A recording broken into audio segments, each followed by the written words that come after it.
ఎర్రగొట్టే కారం రంగు రుచి ఆచి కారం పొడి. ఎందుకంటే నాకు ఈ మధ్య వినబడుతున్నారు కాబట్టి మీ కొడుకులకు నాకు చెప్పాల్సిన బాధ్యత నాది మీ అందరికి. ఇప్పుడు ఇక్కడ పెన్షన్ వచ్చిన వాళ్ళు ఎవరు ఉన్నారా? పెన్షన్ బీడీ పెన్షన్ కానీ పెద్ద మనుషుల పెన్షన్ కానీ ఒకసారి చేస్తున్నామా? చాలా మంది ఉన్నారు. Very good. అంటే దగ్గర మీకు 9-10 ఏళ్ళు కేసీఆర్ వచ్చినప్పటి నుంచి వస్తున్నాయి పెన్షన్. ఎక్కడికి వస్తుంది పెన్షన్ పైసలు? అంగు మరి బ్యాంకుకి వస్తాయా లేదా? మధ్యలో వచ్చిస్తారా? బ్యాంక్కి వస్తాయి. నువ్వు పోతావు, మంచిగా జేబులో పెట్టుకుంటావు, వెళ్ళిపోతావు. అవునా? రైతు బంధు వచ్చిన ఉన్నారు ఎవరిగా? రైతు బంధు చేతులు గట్టిగా బాబు రైట్ చేపించండి. నీ రైతు బంధు పైసలు ఎక్కడికి వస్తాయి? బ్యాంకులకు వస్తాయి కదా. డైరెక్ట్ నీ బ్యాంకులకు వస్తాయి. టింగు మన సపోర్ట్ వస్తుంది ఫోన్ లా. నువ్వు పోతావు, జేబులో పెట్టుకుంటావు, పోతావు.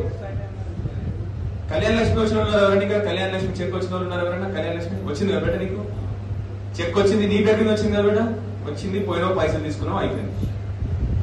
ఎందుకు చెప్తున్నా ఈ ముచ్చడంటే, ఇప్పుడు రైతు బంధుకి ఎన్నిసార్లు వచ్చింది? కేసీఆర్ 11 సార్లు ఇచ్చింది రైతు బంధు.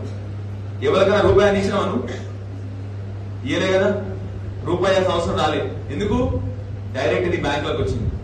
మా అమ్మలకు 10 సంవత్సరాలు పెన్షన్ వచ్చింది. ఎవరికైనా పోయి అప్లికేషన్ పెట్టుకొని చేయి దాకినావు ఎవరికన్నా? లేదు. ఎవరికైనా రూపాయి ఇవ్వాల్సి వచ్చిందా? లేదు. అది కేసీఆర్ గారు చేసిన గొప్ప పని. ఎవరికి అర్థం కాలేదు. కేసీఆర్ ఏం చేసిండు? మధ్యలో ఒక మంచి వస్తే మళ్ళీ చేయి చాపుతారని డైరెక్ట్ నీ బ్యాంకు వేయడం మొదలుపెట్టిండు. ఏది ఇచ్చినా నీ బ్యాంకుకు రావాలి, మధ్యలో ఎవరు రావద్దు. ఈ మధ్య నాకు షికాయత్ వస్తుంది మళ్ళీ.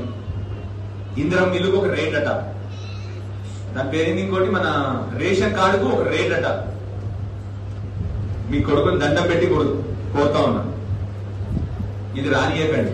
ఎవరికి రూపాయి ఇవ్వాల్సిన అవసరం లేదు. అర్థమైందా? అది మన హక్కు. మీకు ధర్మంగా వచ్చేది. మీకు రూపాయి ఎవడైనా అడిగితే, ఎవడైనా రూపాయి అడిగినా ఈ ముచ్చట మంచిగా రోగలు ఉంటుంది మన ఇంట్లో.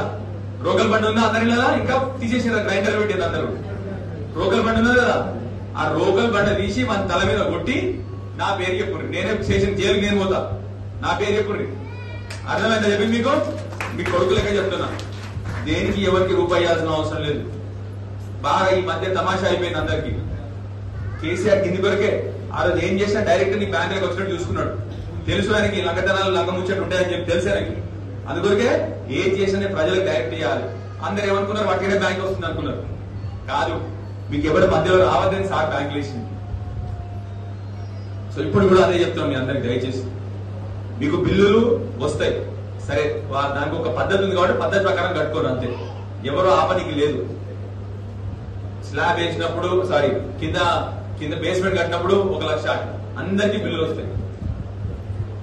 ఎవరికి ఏం కష్టం ఉన్నా, మీకు నా ఇల్లు అడ్రస్ తెలుసు కదా, బస్ స్టాండ్ ముందంటే బస్సు దిగితే నా ఇల్లు ఉంటుంది, నా ఫోన్ నెంబర్ ఉంటుంది. ఎవరైనా మీరు నాకు కష్టపడితే నాకు చెప్పు, విలేజ్ సెక్రటరీ కానీ ఎవరైనా కానీ. ఇది మన హక్కు.